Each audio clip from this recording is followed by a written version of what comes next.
دین کی نسبت سے جو بھی محفل منعقد ہوتی ہے وہ اللہ رب العزت کی نظر میں پسندیدہ ہوتی ہے، لیکن جو محفل خاص طور پر حدیث مبارکہ کی نسبت سے منعقد ہوتی ہے اس کے آداب باقی مختلف محفلوں سے مختلف ہوا کرتے ہیں۔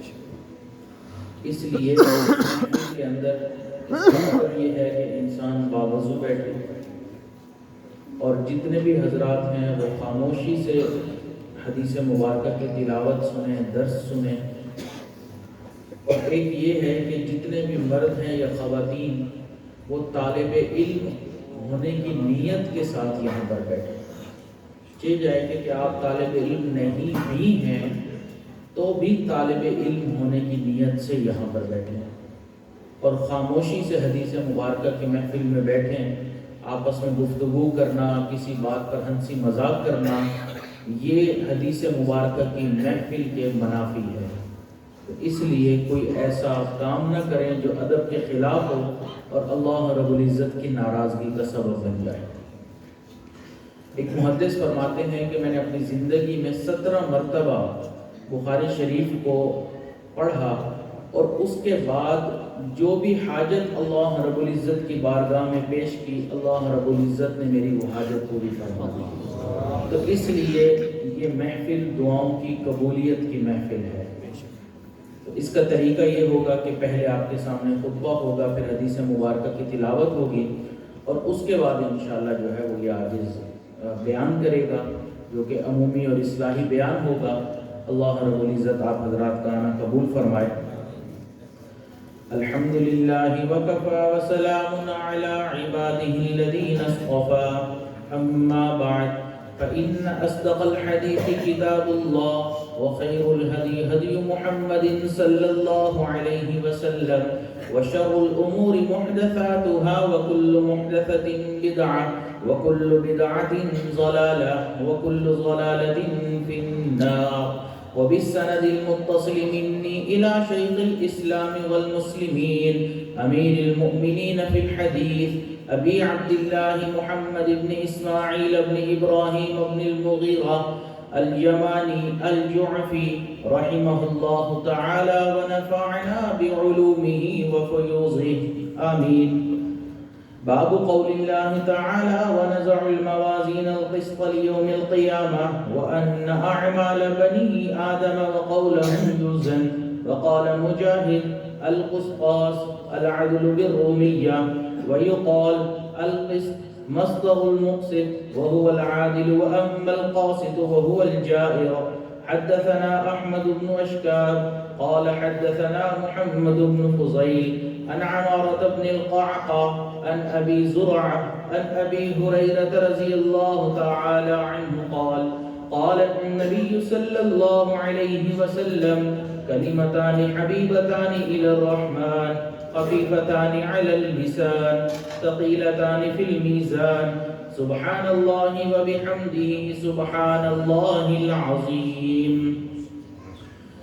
اللهم صل على سيدنا محمد وعلى آل سيدنا محمد وبارك وسلم۔ اللهم صل على سيدنا محمد وعلى آل سيدنا محمد وبارك وسلم۔ اللهم صل على سيدنا محمد وعلى آل سيدنا محمد وبارك وسلم۔ اللہ رب العزت نے اس دنیا میں انسان کو امتحان کے لیے بھیجا ہے۔ یہ دنیا امتحان گاہ ہے، لیکن افسوس کہ ہم نے اس کو سیرگاہ بنا لیا، تماشا گاہ بنا لیا، بلکہ قیام گاہ بنا لیا۔ ہم اس دنیا میں امتحان کے لیے آئے ہیں۔ ہر انسان ہر وقت کسی نہ کسی امتحان میں مبتلا ہے۔ بعض لوگوں کو اللہ رب العزت دولت کی فراوانی دے کر آزماتے ہیں کہ میرا شکر ادا کرتا ہے یا نہیں کرتا۔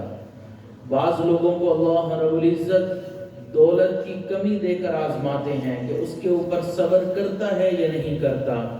بعض لوگوں کو اللہ رب العزت صحت دے کر آزماتے ہیں، بعض لوگوں کو بیماری دے کر آزماتے ہیں۔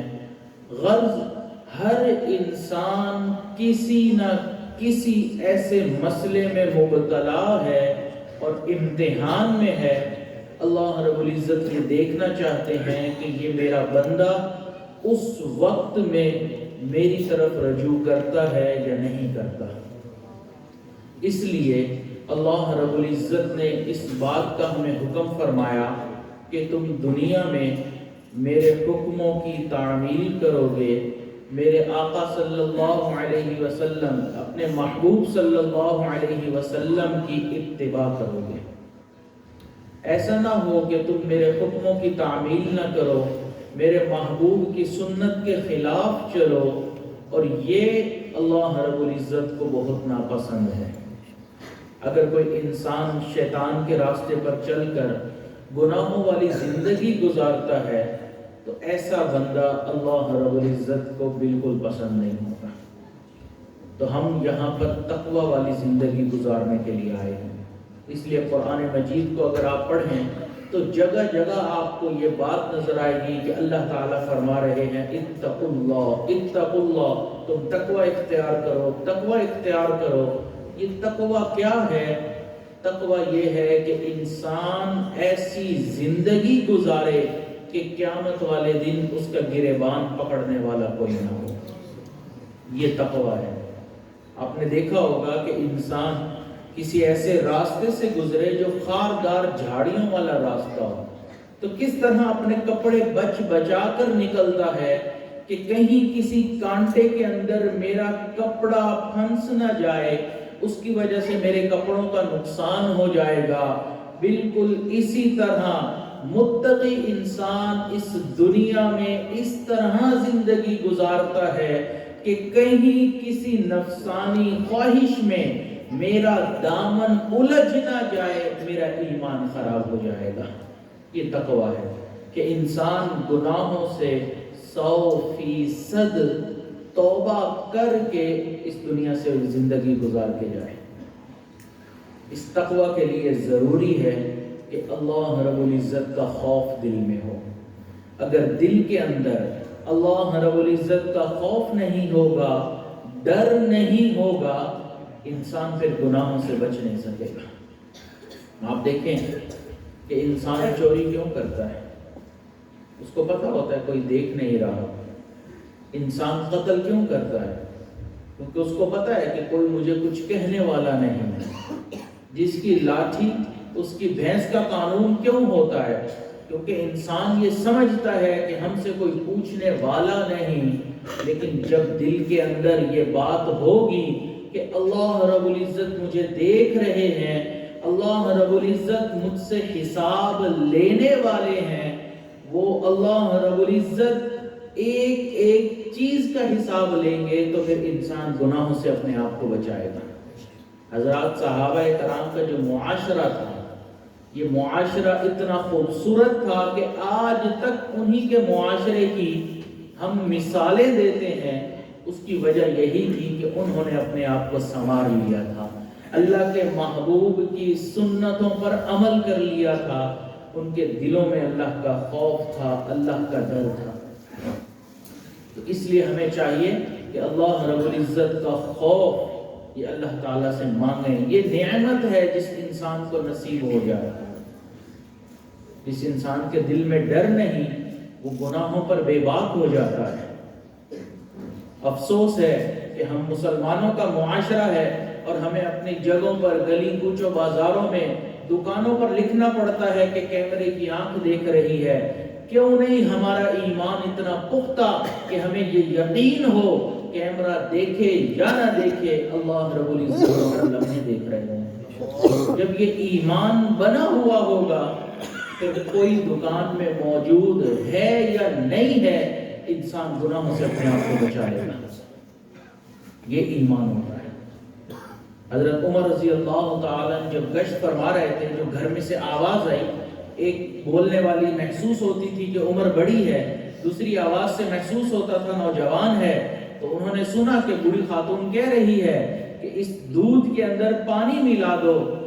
جوان آواز سنائی دی کہ جیسے بیٹی اپنی ماں کو کہتی ہے کہ اماں، امیر المؤمنین نے منع کیا ہے تو اس نے جواب دیا امیر المؤمنین کہاں دیکھ رہے ہیں؟ تو اس نے جواب میں کیا کہا؟ امیر المؤمنین نہیں دیکھتے، لیکن امیر المؤمنین کا خدا تو دیکھ رہا ہے۔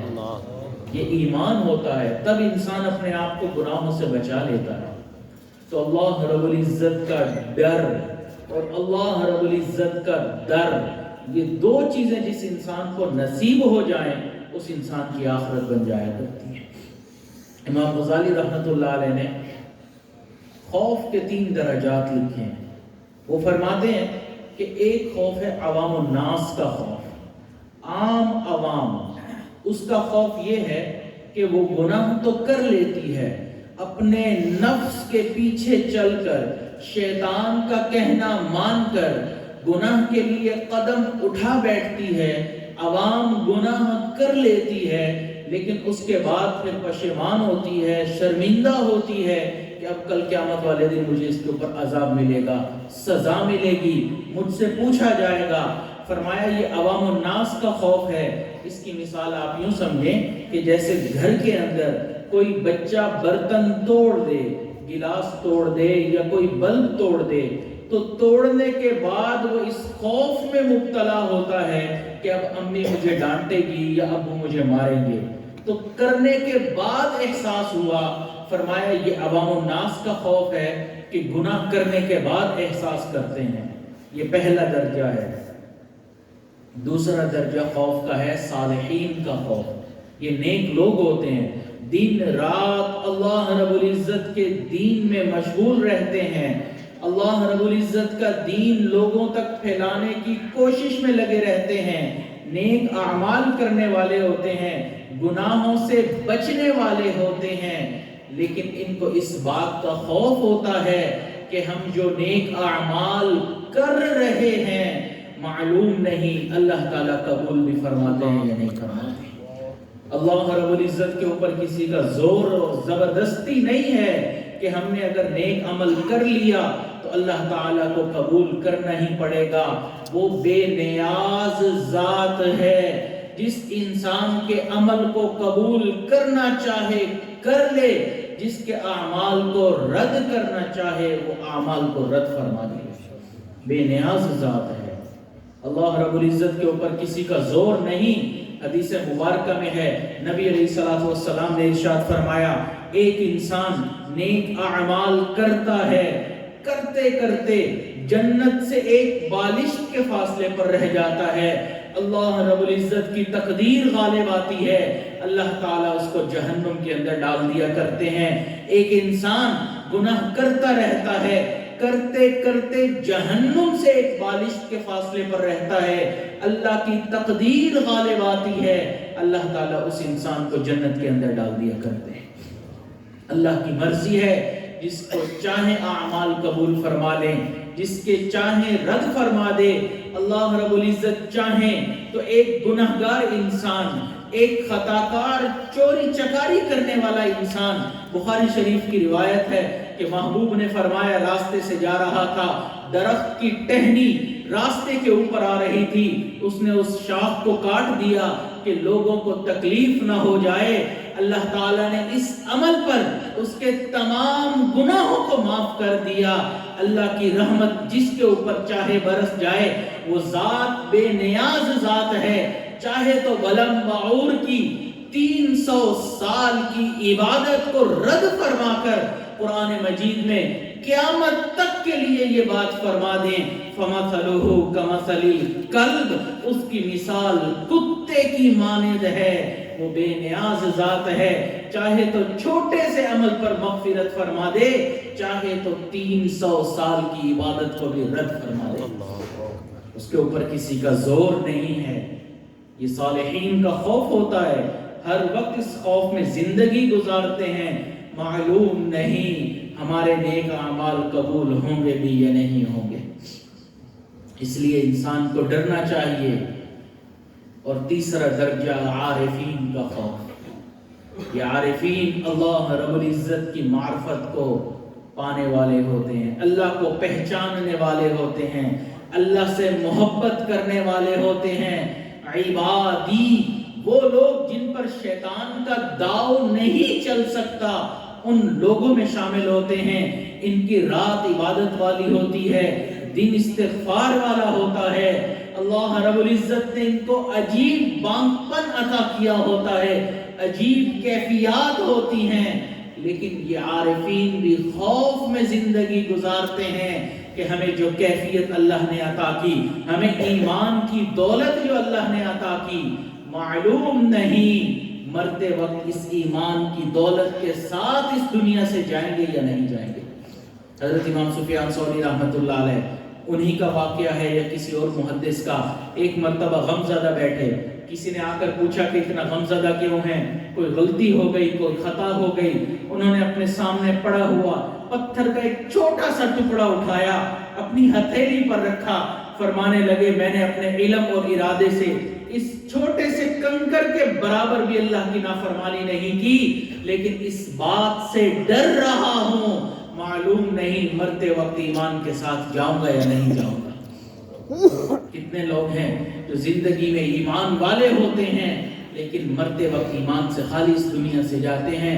حدیث مبارکہ میں بتایا قرب قیامت میں ایک وقت آئے گا، ایک آدمی صبح کے وقت اٹھے گا ایمان والا ہوگا، رات سونے کے لیے بستر پر جائے گا ایمان سے خالی ہوگا۔ یہ اللہ رب العزت کی ذات بے نیاز ذات ہے، کوئی عمل اس کی بارگاہ میں پیش کرنے کے قابل نہیں ہے کہ ہم یہ کہیں کہ ہم نے یہ عمل اتنے اخلاص کے ساتھ کر لیا اب تو اللہ رب العزت قبول فرمائیں گے۔ انسان کوئی بھی عمل جتنے بھی اخلاص کے ساتھ کر لے، اللہ تعالیٰ کی ذات اس کے اس نیک عمل سے، اس کے اخلاص سے بلند ہے۔ وراء الورا ثم وراء الورا ثم وراء الورا، وہ ذات بہت بلند، بہت بلند اور بہت بلند ہے۔ اللہ تعالیٰ کے سامنے عاجزی چلتی ہے، اللہ تعالیٰ کے سامنے انسان کا تکبر نہیں چلتا کہ اب میں نے نیک عمل کر لیا تو اب قبول کرنا ہی پڑے گا۔ حضور صلی اللہ علیہ وسلم کا عمل دیکھیں، آپ صلی اللہ علیہ وسلم جب نماز پڑھا کرتے تھے، نماز کے بعد سنت ہے کہ آپ صلی اللہ علیہ وسلم ایک مرتبہ فرماتے تھے اللہ اکبر، 3 دفعہ فرماتے تھے استغفر اللہ استغفر اللہ استغفر اللہ۔ کیا معنی؟ اے اللہ ہم نے جو بھی عبادت کی ہے، اللہ اکبر، آپ کی ذات میری اس عبادت سے بلند و بالا ہے، استغفر اللہ، آپ میری عبادت کو قبول فرما لیجئے، استغفر اللہ، پلیز قبول فرما لیجئے، استغفر اللہ، پلیز قبول فرما لیجئے۔ اللہ کے اوپر کسی کا زور نہیں ہے، وہ بے نیاز ذات ہے، چاہے تو اعمال کو قبول کر لے، چاہے تو اعمال کو قبول نہ کرے۔ اس لیے ہر وقت اللہ رب العزت کی شان بے نیازی سے انسان ڈرتا رہے۔ اللہ رب العزت نے بھی باتوں کو سمجھانے کے لیے ہمیں قرآن مجید میں مختلف واقعات بیان فرمائے۔ واقعات کو بیان کرنے کا مقصد یہ ہے کہ واقعات سے انسان کو بات جلد سمجھ آ جاتی ہے۔ آج جب واقعات بیان کیے جاتے ہیں تو لوگ کہتے ہیں کہ واقعات کے علاوہ ان کے پاس کوئی بات کرنے کو نہیں ہے۔ بات کرنے کو ہے، مقصد عوام الناس کو سمجھانا ہے۔ اللہ رب العزت نے بھی قرآن میں واقعات کے ذریعے ہی بات کو سمجھایا، اس لیے بیانات میں واقعات کے ذریعے ہی بات کو سمجھایا جاتا ہے۔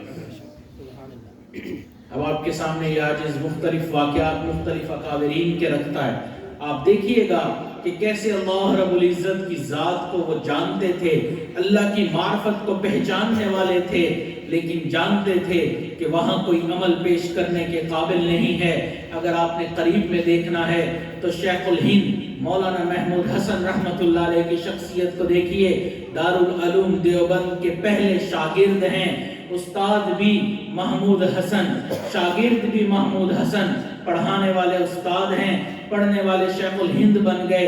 اللہ رب العزت نے ان کو ایسے شاگرد عطا فرمائے کہ قریب میں ایسے شاگرد کسی اور شخصیت کو نہیں ملے ان کے شاگردوں میں آپ کو حکیم الامت اشرف علی تھانوی نظر آئیں گے، ان کے شاگردوں میں آپ کو شیخ الاسلام مولانا حسین احمد مدنی نظر آئیں گے، ان کے شاگردوں میں آپ کو حضرت قاری محمد طیب نظر آئیں گے، ان کے شاگردوں میں حضرت مولانا عبید اللہ سندھی نظر آئیں گے، ان کے شاگردوں میں آپ کو مفتی اعظم پاکستان مفتی محمد شفیع نظر آئیں گے، ان کے شاگردوں میں حضرت مولانا کفایت اللہ دہلوی نظر آئیں گے، ان کے شاگردوں میں بانی تبلیغی جماعت مولانا الیاس رحمت اللہ علیہ نظر آئیں گے، ان کے شاگردوں میں عارف باللہ حضرت مولانا احمد علی لاہوری نظر آئیں گے۔ اللہ تعالیٰ نے ایسے نگین شیخ الہند کو عطا فرمائے کہ ان کی مثال کوئی اور نظر نہیں آتی۔ ایسے شیخ الہند تھے، جبل استقامت تھے، انگریز کی حکومت تھی، ان کے سامنے ڈٹ کے کھڑے ہو گئے کہ میں تمہاری مخالفت کرتا ہوں۔ انگریز نے مالٹا کی جیل میں ڈال دیا، آپ کے ساتھ آپ کے شاگرد بھی مالٹا کی جیل میں ہیں، وہاں پہ طرح طرح کی تکلیفیں پہنچائی جاتی تھی۔ کہا جاتا تھا ایک لفظ کہہ دو کہ آپ انگریز کے مخالف نہیں ہیں، حضرت فرمایا کرتے تھے یہ لفظ میں نہیں بولوں گا۔ مختلف تکلیفیں دیتے تھے، مختلف معاملات کیے جاتے تھے، حتیٰ کہ ایک وقت تو حد ہو گئی کہ انگارے گرم کر کے حضرت شیخ الہند کو اس کے اوپر لٹا دیا گیا، پوری کمر جل گئی۔ حضرت شیخ الہند رحمت اللہ علیہ سے برداشت کرنا مشکل ہو رہا تھا، نہ لیٹ رہے تھے نہ بیٹھ پا رہے تھے۔ آپ جانتے ہیں کہ گرم لوہا، گرم انگارہ کہیں پر ہلکا سا لگ جائے کتنی تکلیف ہوتی ہے، جس انسان کو گرم انگارے پر لٹا دیا جائے تکلیف کا کیا عالم ہوگا۔ حضرت مدنی رحمت اللہ علیہ فرماتے ہیں ہمارے سے اپنے استاد کی تکلیف دیکھی نہ گئی۔ میں قریب آ گیا، میں نے کہا حضرت آپ کو یہ انگریز اتنی تکلیف پہنچا رہا ہے، آپ کوئی ایسے محمل الفاظ بول دیجئے جس کے کئی معنی نکلتے ہوں تاکہ ان کی تکلیفوں سے آپ کی جان چھوٹ جائے۔ شیخ الہند رحمت اللہ علیہ جب استقامت بن کر کھڑے ہوئے فرمانے لگے حسین احمد تم کیا سمجھتے ہو میں روحانی بیٹا ہوں حضرت بلال کا، جن کو مکہ کے صحرا میں لٹا کر اوپر پتھر رکھ دیے گئے تھے۔ میں روحانی بیٹا ہوں بی بی سمیہ کا، جن کا ایک پاؤں ایک اونٹ سے باندھا گیا، دوسرا پاؤں دوسرے اونٹ سے باندھا گیا، دونوں کو مخالف سمت میں دوڑا دیا گیا۔ میں بیٹا ہوں خباب اور خبیب کا، حسین احمد میں بیٹا ہوں امام اعظم ابو حنیفہ نعمان بن ثابت کا، جن کا جنازہ جیل سے نکلا تھا۔ میں بیٹا ہوں امام مالک کا کہ انہوں نے فتویٰ دیا، بادشاہ کو فتویٰ پسند نہ آیا، چہرے پر کالا رنگ مل کر گدھے پر بٹھا کر پورے مدینہ کی سواری کروائی گئی۔ حسین احمد میں بیٹا ہوں احمد ابن حنبل کا کہ وقت کے بادشاہ نے ایسے کوڑے لگوائے، اگر وہ کوڑے ہاتھی کو بھی مارے جاتے اس سے بھی برداشت نہ ہوتا۔ حسین احمد میں بیٹا ہوں حضرت امام ربانی مجدد الثانی کا کہ ان کو گوالیار کے قلعے میں 1 سال تک گزارنا پڑا۔ حسین احمد میں بیٹا ہوں شاہ ولی اللہ محدث دہلوی کا کہ ان کے ناخن ان کی جڑوں سے جدا کر دیے گئے تھے۔ حسین احمد یہ میرے سینے سے میری جان تو نکال سکتے ہیں، میرے دل سے ایمان کو نہیں نکال سکتے۔ انگریز کی آگے سے تکلیفیں بڑھتی رہی، حضرت برداشت کرتے رہے۔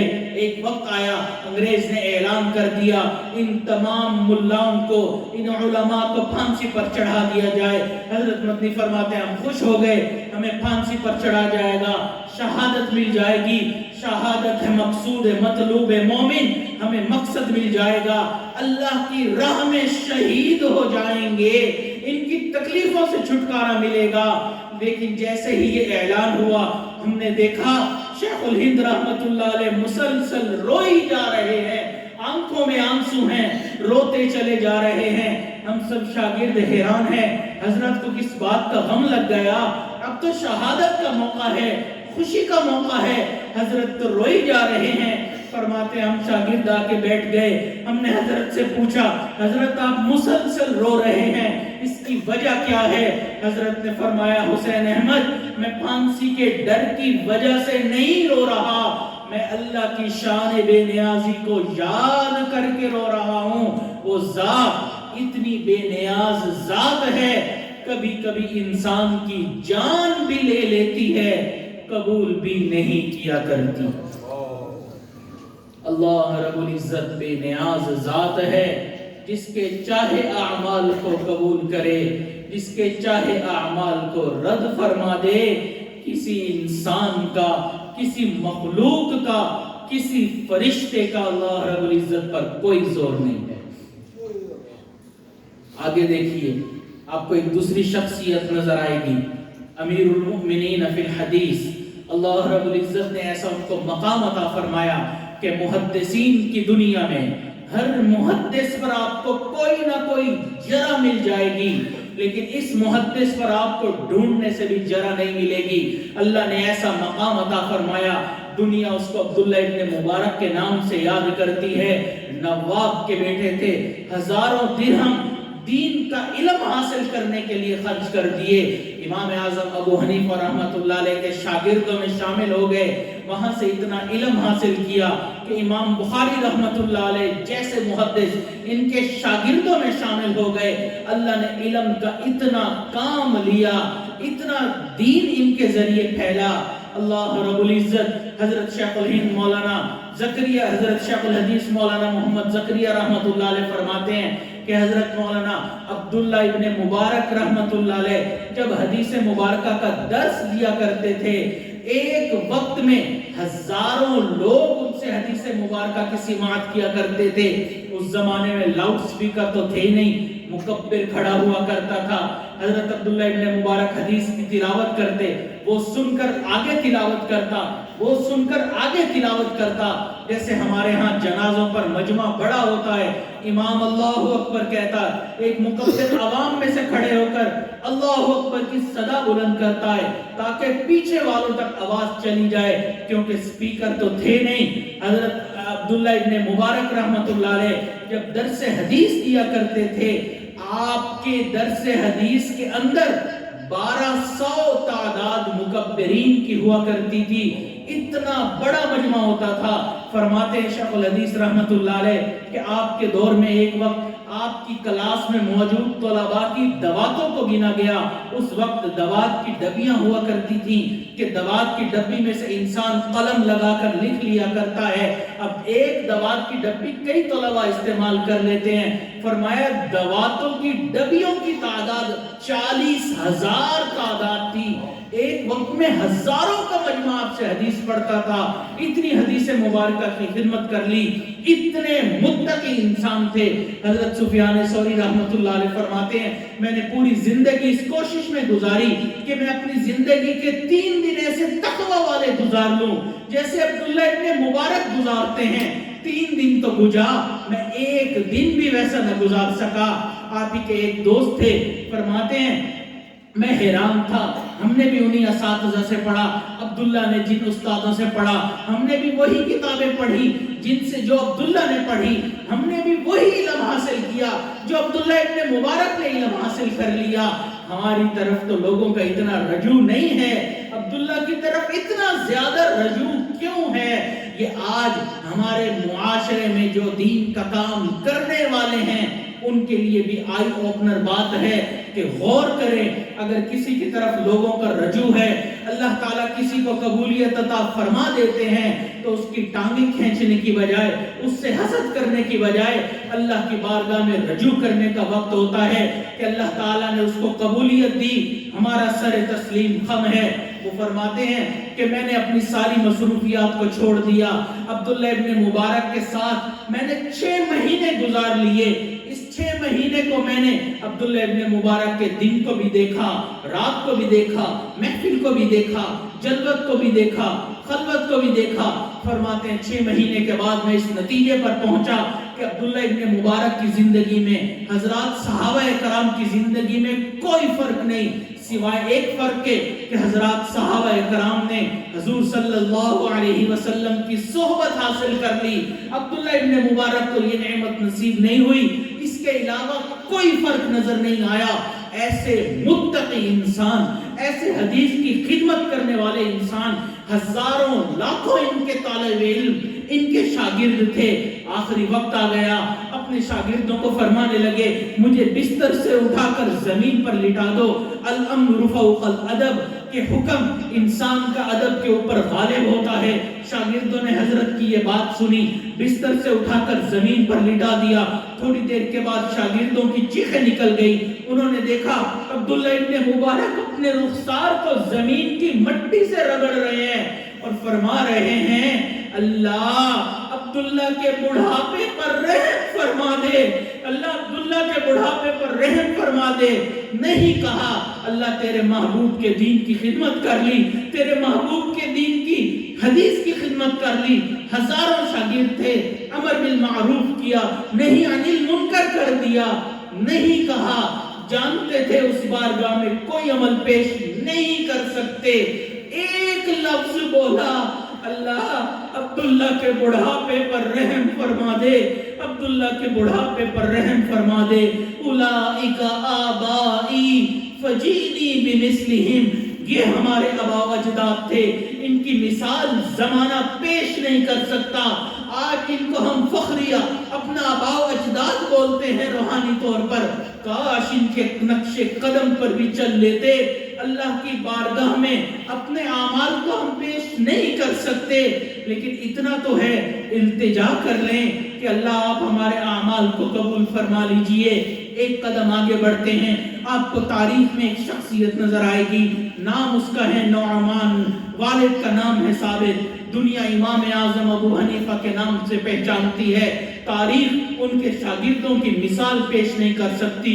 ان کے شاگردوں میں امام ابو یوسف ملیں گے، ان کے شاگردوں میں امام محمد نظر آئیں گے، ان کے شاگردوں میں امام حماد نظر آئیں گے، ان کے شاگردوں میں آپ کو امام زہر جیسے نظر آئیں گے، عبداللہ ابن مبارک جیسے نظر آئیں گے، امام بخاری رحمت اللہ علیہ امام اعظم ابو حنیفہ کے پوتا شاگرد جا کے بنتے ہیں۔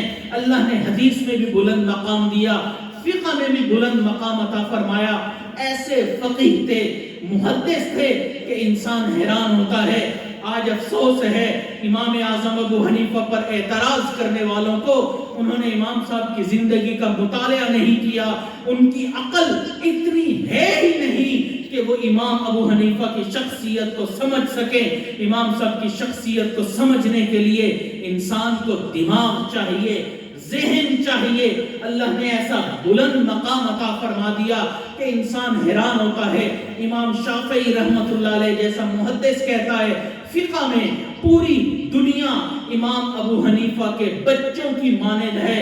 حضرت مجدد الفسانی فرماتے ہیں کہ میں حنفی ہوں، لیکن بعض اوقات نفلی کاموں میں امام شافعی کی اقتدا کر لیتا ہوں، لیکن جب میں امام ابو حنیفہ کے علم کو دیکھتا ہوں، ان کے تقوی کو دیکھتا ہوں، تو مجھے امام شافعی بھی بچوں کی طرح نظر آتے ہیں۔ اللہ نے ایسا مقام عطا فرما دیا۔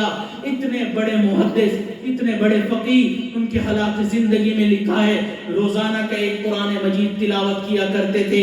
ایک حافظ جانتا ہے کہ اگر وہ قرآن مجید کی تلاوت کرے، اگر ایک نشست میں کرنا چاہے 10 گھنٹے لگتے ہیں، اگر زیادہ سپیڈ میں پڑھ لے تو آرام سے ایک حافظ 8 سے 9 گھنٹے میں پورا قرآن مکمل پڑھ سکتا ہے۔ امام ابو حنیفہ روزانہ ایک قرآن پڑھا کرتے تھے۔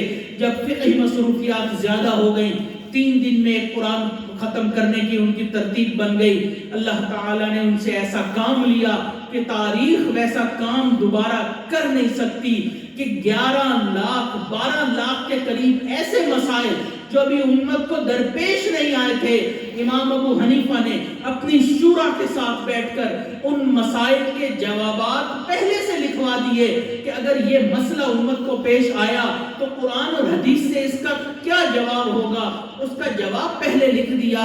عام طور پر تو یہ کہا جاتا ہے جب مسئلہ پیش آئے تب آنا ہم جواب ڈھونڈیں گے۔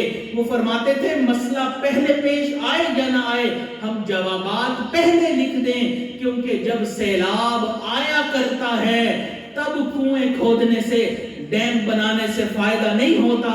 پہلے کے کھدے ہوئے کنویں، پہلے کے بنے ہوئے ڈیم فائدہ دیا کرتے ہیں۔ آپ نے اسی طرح لاکھوں سوالات کے جوابات لکھوا کر امت کے اندر منتقل فرما دیے۔ اللہ نے اتنا بڑا ان سے کام لے لیا۔ اپنے حج کے لیے تشریف لے گئے، وہاں پر آپ نے 2 رکعت کے اندر پورا قرآن مجید مکمل پڑھ لیا، اور اس کے بعد ایسی تقوی والی زندگی گزاری کہ آپ نے جب مکمل قرآن مجید کی تلاوت کر لی اللہ کے سامنے دعا کے لیے ہاتھ اٹھائے اور یہی دعا مانگی، ما عبدناک حق عبادتی، اللہ جیسی آپ کی عبادت کرنے کا حق تھا میں وہ حق ادا نہیں کر سکا۔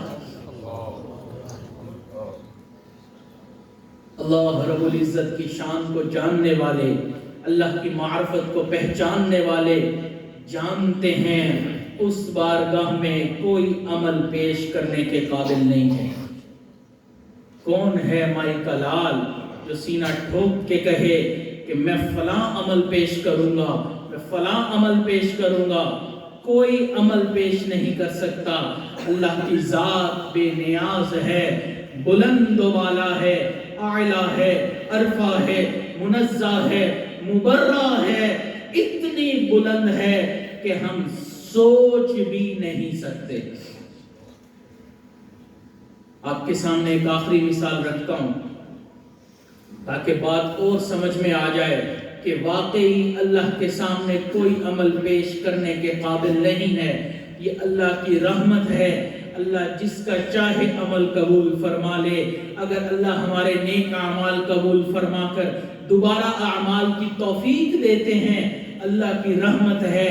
جیسے بیٹا بگڑ بھی جائے والد پھر بھی اس کا خرچہ کرتا ہے، ماں پھر بھی اس سے محبت کرتی ہے۔ تو ان اللہ بالناس لرؤوف الرحیم، اللہ بھی تو لوگوں پر رؤوف ہے، رحیم ہے۔ اس رحمت کی وجہ سے اللہ تعالیٰ لوگوں کو معاف فرما دیتے ہیں، اس رحمت کی وجہ سے اللہ تعالیٰ لوگوں کو جنت عطا فرمائیں گے، اس رحمت کی وجہ سے اللہ لوگوں کی مغفرت فرمائیں گے۔ اعمال اس قابل نہیں۔ آئیو تو صحیح آپ کو ایک شخصیت نظر آئے گی، ایک ایسی شخصیت کہ آپ کو یہ بات پتہ ہے، اہل سنت والجماعت کا عقیدہ ہے، بلکہ اہل ایمان کا عقیدہ ہے کہ انبیاء کے بعد اور مرسلین کے بعد سب سے زیادہ افضل شخصیت حضرت صدیق اکبر رضی اللہ تعالی عنہ کی ہے۔ یہ عقیدہ ہے اہل ایمان کا، یہ عقیدہ ہے اہل سنت والجماعت کا۔ ان سے بڑی شخصیت، ان سے افضل شخصیت، ان سے لائق شخصیت، ان سے فائق شخصیت کوئی بھی نہیں ہے۔ جتنے بھی حضرات ہیں ان کا تذکرہ بعد میں، ابو بکر سب سے پہلے۔ اللہ تعالیٰ نے حضرت صدیق اکبر کو بہت مقامات عطا فرمائے، ایسے مقام کہ انسان حیران ہوتا ہے کہ اللہ کے محبوب فرماتے ہیں جس نے زمین کے اوپر چلتی ہوئی زندہ لاش کو دیکھنا ہے فَلْيَنْظُرْ إِلَىٰ ابن ابی قحافہ، وہ ابو قحافہ کے بیٹے ابو بکر صدیق کو دیکھ لے۔ محبوب فرماتے ہیں جس نے بھی میرے اوپر احسان کیا سب کے احسان کا بدلہ اتار دیا۔ ابو بکر نے اتنے احسان کر لیے کہ اس کا بدلہ کل قیامت والے دن اللہ اتاریں گے۔ ابو بکر کے مال نے مجھے اتنا فائدہ دے دیا، اتنا کسی اور کے مال نے فائدہ نہیں دیا۔ محبوب فرمائیں مسجد نبوی کی طرف جس کے بھی گھر کے دروازے کھلتے ہیں سب دروازوں کو بند کر دیا جائے سوائے ابو بکر کے گھر کے دروازے کے۔ ابو بکر وہ ہیں کہ آخری وقت ہے، محبوب کے اوپر طبیعت خراب ہے، ناساز ہے، اتنے میں حضرت بلال تشریف لائے، پیغام بھیجا کہ اللہ کے محبوب نماز کا وقت ہو گیا ہے۔ اللہ کے محبوب فرماتے ہیں مرو ابا بکر فلیصلی بالناس، ابو بکر سے کہو لوگوں کو نماز پڑھائے۔ حضرت عائشہ نے عرض کیا اے اللہ کے محبوب، ابو بکر صدیق طبیعت نرم ہے، ان کا دل نرم ہے، وہ جب آپ کو نہیں وہاں پر پائیں گے ان کے اوپر رقت طاری ہو جائے گی، آنسو نکل آئیں گے، لوگ ان کی تلاوت کو سمجھ نہیں پائیں گے۔ آپ عمر رضی اللہ تعالیٰ کو حکم فرما دیجئے وہ نماز پڑھا دیں۔ محبوب نے دوبارہ فرمایا مرو ابا بکر فلیصلی بالناس، ابو بکر سے کہو کہ وہ لوگوں کو نماز پڑھائے۔ حضرت عائشہ نے حضرت حفصہ کی طرف دیکھا، آپ یہ درخواست پیش کریں ابو بکر کی بجائے عمر نماز پڑھا لیں۔ تیسری مرتبہ عرض کیا، فرمایا تیسری مرتبہ مرو ابا بکر فلیصلی بالناس، ابو بکر سے کہو لوگوں کو نماز پڑھائے۔ جن کو اپنی زندگی میں محبوب نے مصلی امامت عطا فرما دیا، جن کو اپنی زندگی میں محبوب نے اپنا جانشین بنا دیا، جو غار کے بھی ساتھی، مزار کے بھی ساتھی، ہجرت کے بھی ساتھی، غار میں داخل ہونے میں ابو بکر پہلے، مزار میں جانے میں نبی علیہ السلام پہلے، ثانی اثنین اذ ہما فی الغار اذ یقول لصاحبہ لا تحزن ان اللہ معنا، سب صحابہ جنتی ہیں، وَكُلًّا وَعَدَ اللَّهُ الْحُسْنَى، سب کے سب جنتی ہیں، لیکن حضرت صدیق اکبر کا مقام ایسا عجیب ہے کہ کسی بھی صحابی کی صحابیت قرآن سے ثابت نہیں ہوتی۔ ابو بکر کو اللہ نے وہ مقام دیا کہ آپ کی صحابیت قرآن مجید سے ثابت ہوتی ہے۔ ثانی اثنین اذ ہما فی الغار اذ یقول لصاحبہ، یہ صاحب کون ہیں؟ یہ ابو بکر صدیق ہیں۔ اس لیے ابو بکر صدیق کی صحابیت کا انکار قرآن مجید کی آیت کا انکار ہے، اور قرآن مجید کے ایک لفظ کا منکر انسان دائرہ اسلام میں رہ نہیں سکتا۔ ابو بکر کی صحابیت کا انکار کر کے کوئی انسان دائرہ اسلام میں رہ نہیں سکتا۔ اللہ نے ایسا مقام عطا فرما دیا۔ جب صحابہ کرام فرماتے ہیں ہم نے ہر وقت دیکھا اللہ کے محبوب گھر سے باہر نکلے، ابو بکر و عمر ان کے ساتھ، اللہ کے محبوب کہیں پر تشریف لے گئے، ابو بکر و عمر کے ساتھ، اللہ کے محبوب کسی کے جنازے پر گئے، ابو بکر و عمر ان کے ساتھ، ہر وقت ابو بکر صدیق ساتھ ساتھ رہے۔ اللہ نے ایسا مقام عطا فرمایا، معیت کے اندر داخل ہیں۔ بعض لوگ کہتے ہیں کہ اللہ کے محبوب نے فرمایا لو کان وعدی نبیا لکان عمر، میرے بعد کوئی نبی ہوتے عمر ہوتے۔ ابو بکر کا نام کیوں نہیں لیا؟ اس لیے کہ ابو بکر کا نام نہیں لیا کہ محبوب نے کبھی ابو بکر کو اپنے سے جدا سمجھا ہی نہیں تھا۔ جب جدائی نہیں سمجھا، اپنے ساتھ سمجھا، تو اس کے بعد جس کی باری آتی ہے وہ اب عمر ہیں، اس لیے عمر کا نام لیا۔ آپ دیکھیں تو صحیح ہر جگہ ابو بکر ساتھ ہیں۔ اللہ تعالیٰ نے ان کو یہ فضیلت دی، کسی اور صحابی کو یہ فضیلت نہیں ملی، وہ یہ کہ آپ کے والد ابو قحافہ صحابی، آپ خود ابو بکر صدیق صحابی، آپ کے بیٹے عبد الرحمن صحابی، آپ کے پوتے محمد بھی صحابی، دوسری طرف آپ کے نواسے حضرت عبداللہ ابن زبیر بھی صحابی، آپ کی بیٹی اسما بھی صحابی۔ آپ دیکھیں تو صحیح 4 نسلیں آپ کی صحابیت کے اندر ہیں۔ اللہ نے یہ مقام کسی اور کو عطا نہیں فرمایا۔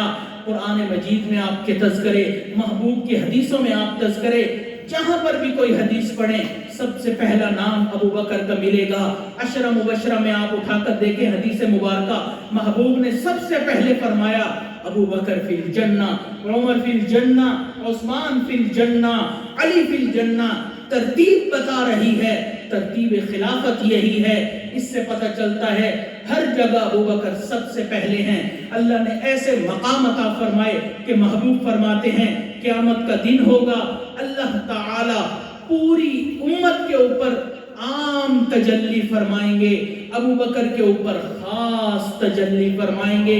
اللہ کے ہاں ابو بکر صدیق کا ایسا مقام ہے، حضرت عمر فرماتے تھے میری پوری زندگی کی نیکیاں لے لیں، غار ثور کی 3 راتیں مجھے عطا فرما دیں۔